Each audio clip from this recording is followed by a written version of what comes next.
مولا کائنات کا خطبہ جیسے صفین میں تھا، رسول اللہ کا خطبہ جیسے فتح مکہ کے لیے تھا، یہ ساری باتیں یاد آ گئی۔ اس وقت بھی امام حجت کیا، ظالموں کے درمیان میں گئے، عمر بن سعد کو مخاطب کیا، اے عمر بن سعد، تو یا تیرے ہمنوا لوگ مجھے قتل کیوں کرنا چاہتے ہیں؟ پہلے اس کی وجہ بتا۔ یہ اسلامی عدالت ہے، اس کے قانون ہے، اور اسلام کے بخفاقی کرنے والا حسین اس وقت حجت تمام کر رہا ہے۔ یہ نہیں کہا کہ میرے علی اکبر کو قتل کر دیا، میرے قاسم کو قتل کر دیا، کہہ رہے کہ مجھے کیوں قتل کرنا چاہتا ہے؟ بتا، کیا میں نے دین میں کوئی تبدیلی کی؟ دین کی تبدیلی واجب القتل ہے۔ حسین نے اس کا خلاصہ کیا، کیا نبی کریم کی سنت تو میں نے پامال کیا؟ تیسرا جملہ، کیا میں نے تم میں سے کسی کا بے جا قتل کیا؟ تینوں جواب ظالمین کی جانب سے آئے، لا واللہ، لا واللہ، لا واللہ، ہم خدا کی قسم کھا کے کہتے ہیں حسین آپ نے دین میں تبدیلی نہیں کی، ہم نے خدا کی قسم کھا کے کہتے ہیں کہ آپ نے سنت نبی کریم کی حفاظت کی، پامالی نہیں کی، ہم قسم کھا کے کہتے ہیں کہ آپ نے ہم میں سے کسی کا بے جا قتل بھی نہیں کیا۔ تو پھر حسین نے وجہ پوچھی تو کہا لے بغض ابی، آپ کے بابا کی دشمنی میں۔ سوچو کہ ان کا اسلام کیسا تھا۔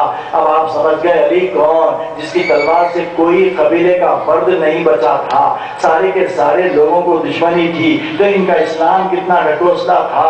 امام حسین کو جب یہ جواب دیا لے بغض ابی، تو علی کا باپ کون، جس کی ایک ضرب ثقلین کی عبادت سے افضل وہ علی کی دشمنی؟ ایک مرتبہ حسین نے ان کے اس بڑے ہوئے مرض روحانی کا خلاصہ کیا کہ دیکھو میں 1,24,000 پیغمبروں کا متحدہ وارث، میں تنہا علی مرتضیٰ کا وارث، امام حسن کا وارث، شہزادی فاطمہ کا وارث، اگر میں حکم دے دوں تو سنگریزے بولنے لگ جائے، اللہ کے ذکر میں مصروف ہو جائے، اگر میت کو حکم دوں تو زندہ ہو جائے، لیکن تم اشرف مخلوق انسانوں سے، کلمہ گو انسانوں سے مخاطب ہو کہ دیکھو میرا کیا قصور، لیکن تم بات مانتے نہیں اور جواب میں کہتے ہیں کہ تمہارے بابا کی دشمنی۔ تو حسین نے کہا کہ یہ تمہارا قصور نہیں ہے، تم نے حرام کھانے سے اپنے جسم کی افزائش کی۔ نہ قرآن سمجھ میں آتا، نہ قرآن ثابت، نہ قرآن ناطق، نہ حسین کا کلام سمجھ میں آتا۔ اب فرماتے ہیں ناجائز تحفے اور حرام کھانے سے تمہاری یہ کیفیت ہوئی۔ یاد رکھیے حرام سے اجتناب کیوں ہے؟ معصوم کی دعا وہ حرام سے اور مشتبہ چیزوں سے بھی اجتناب کے لیے دعا ہے۔ تو ہمیشہ یاد رکھیں دانستہ طور پہ حرام کے قریب نہ جائیں، ایمان انسان کا ختم ہو جاتا، نتیجے میں نہ امام کی بات سمجھ میں آتی، نہ معصوم کا کلام سمجھ میں آتا، نہ قرآن سمجھ میں آتی۔ دیکھو امام حسین کو شہید ہوئے 1400 سال ہو گئے، 1400 سال کا گیپ ہے۔ امام حسین بن افسر حفیظ اپنی زندگی میں ہم کلام تھے تو سمجھ میں نہیں آیا، تو آج کسی کا بیان کیسے سمجھ میں آئیں گا؟ ایک مرتبہ امام حسین نے جب حجت تمام کی تب تلوار نکالی، وہ مارے کو تلارا جنگ فرمائی، دونوں کونیوں سے خون بہتا تھا، الامان الحفیظ کی آوازیں بلند تھی۔ روایت میں ہے کہ فوجی اشقیاء کوفے کی فصلوں سے ٹکرا رہی تھی، جنگ کرتے کرتے ایک مرتبہ حضرت عباس کی طرف رخ کیا، اس کے بعد فرات کے کنارے پہنچے، فرات پر قبضہ کیا، جتنے تیر انداز تھے وہ سب بھاگے ہوئے تھے۔ ایک مرتبہ مقاتل نے کہا کہ بھیا عباس دیکھتے نہیں تمہارے بھائی کی جنگ کس طرح سے ہو رہی ہے؟ ارے جب کہ سب ختم ہو گئے، ارے بہادروں دیکھو جواب کیوں نہیں دیتے؟ میرے ایک سوال پہ تم اپنی جان دینے تیار تھے کہ حسین وہاں پر قبضہ کیا۔ اب پھر اس کے بعد امام عالی مقام نے جس طرح سے حضرت عباس نے گھوڑے کو ڈالا تھا دریا میں، اسی طریقے سے اپنے ذوالجناح کو بھی گھوڑے کو پہنچایا پانی تک اور حکم دیا کہ پانی پی لے تو پیاسا ہے۔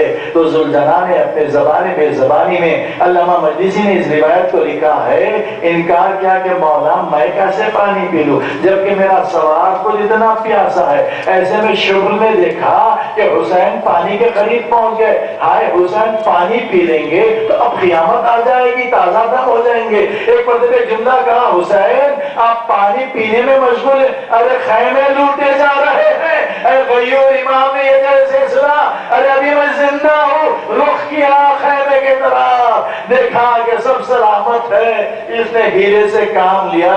پھر اس کے بعد جنگ کی اتنی مارکت الاعلیٰ جنگ کی، روایت میں ہے ایسے لگتا تھا جیسے کیڑیوں کے دانے فضا میں اڑ رہے ہیں۔ جنگ کرتے کرتے ایک مرتبہ آسمان سے آواز آئی، یا ایتھا النفس المطمئنہ ارجعی الی ربک راضیۃ مرضیہ فادخلی عبادی وادخلی جنتی۔ اے نفس مطمئنہ پلٹ آ میرے خاص عبودیت میں، جنت میں داخل ہو جا، تو مجھ سے راضی میں تجھ سے راضی۔ ہاں زیادہ یہ مقام منزلت تھی۔ حسین نے ایک مرتبہ تلوار کو نیام میں رکھی، انا للہ و انا الیہ راجعون، جو بھاگے ہوئے تھے وہ قریب آ گئے۔ آئے حسین کی کوئی نصرت کرنے والا نہیں تھا، اب سامنے سے مقابلہ نہیں تھا، چاروں سب سے مقابلہ تھا۔ کہیں سے نیزے برس رہے تھے، کہیں سے تلواریں برس رہی تھی، کہیں سے تیر چلائے جا رہے تھے۔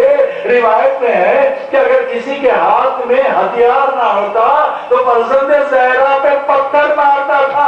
ارے ایسے میں ایک تیر ایسے لگی جو حسین کے ماتھے پہ لگی، ابھی حسین سے سنبھلا نہیں گیا، دوسری تیر آئی حسین کے حلقِ ناصیہ پر لگی۔ اب حسین نے جیسے تیر نکالا، وہ خون کا ہاتھوں میں لیا، چہرے کو بنا، بسم اللہ واللہ انا ملت رسول اللہ۔ آئے حسین، کوئی سہارا دینے والا نہیں، ایک نیزے کی لگام پشت سے لگی، حسین سے سنبھلا نہیں گیا، حسین جھوم رہے ہیں، وراکب دوش نری، جو رسول کے دوش میں سوار ہونے والا اب گھوڑے کی پشت کی بلندی سے زمین پر آیا۔ آپ سمجھ سکتے ہیں زمین پر ایسے ہی نہیں آئے، تیر پیوست ہے نا۔ اب تیر کیسے پیوست ہے؟ جیسے جیسے تیر جسم میں پیوست اور زیادہ ہوتے گئے، حسین کا جسم زمین سے قریب ہوتا گیا۔ اللہ نے حسین کی شجاعت، نفس مطمئنہ کی سند تو لے لیے، وہ صاحب کل یقین کا لال کس منزل یقین پر تھا، اس کے آگے کی منزل طے کیا، وہ تسلیم و رضا کی منزل تھی۔ سارے شہداء ارے علی اصغر کے لاشے کو لے کر کہا تھا نا، پروردگار تیری اس آزمائش میں بھی حسین ثابت قدم ہے، تو مجھے ثابت قدم رہنے دے، یہ صلاحیت میں اور اضافہ فرما۔ حسین کے چہرے سے ایسا نور جھلک رہا تھا، پورے کربلا کو روشن کیا، روز قیامت تک کے لیے انسانوں کے لیے ہدایت کا نور روشن کیا۔ کبھی بھی انسان باطل کو حق نہیں سمجھ سکتا۔ اب اس کے بعد حسین کو سب سے زیادہ عزیز جو عبادت تھی، ایک مرتبہ کیونکہ انسان کے لیے نماز معراج ہے، اور معراج نماز کی معراج سجدہ ہے۔ اب حسین سجدے معبود میں گئے، اللہ کی حمد و ثنا میں مشغول حسین، کوئی شکایت نہیں ہے، نہ علی اکبر کے جانے کی، نہ قاسم کے پامال ہونے کی، نہ کسی بھی تکلیف کی، صرف اللہ کی حمد و ثنا۔ معبود تو ہی لائق پرستش ہے، لا معبود الا سوائے تیرے اور کوئی معبود نہیں۔ اے ابراہیم آؤ، اس منزل امتحان کو دیکھو، اور دیکھو کہ کیسے توحید کو آل رسول نے قائم کیا۔ حسین سجدے معبود میں اللہ کی حمد و ثنا میں مشغول، سبحان ربی الاعلی و بحمدہ، لیکن ایک مرتبہ ظالم عین حالت سجدہ میں حسین کی پشت پر سوار ہو گیا۔ ارے حسین کو اطمینان سے سجدہ بھی نہیں کرنے دیا، حسین تو سجدے میں مصروف ہے۔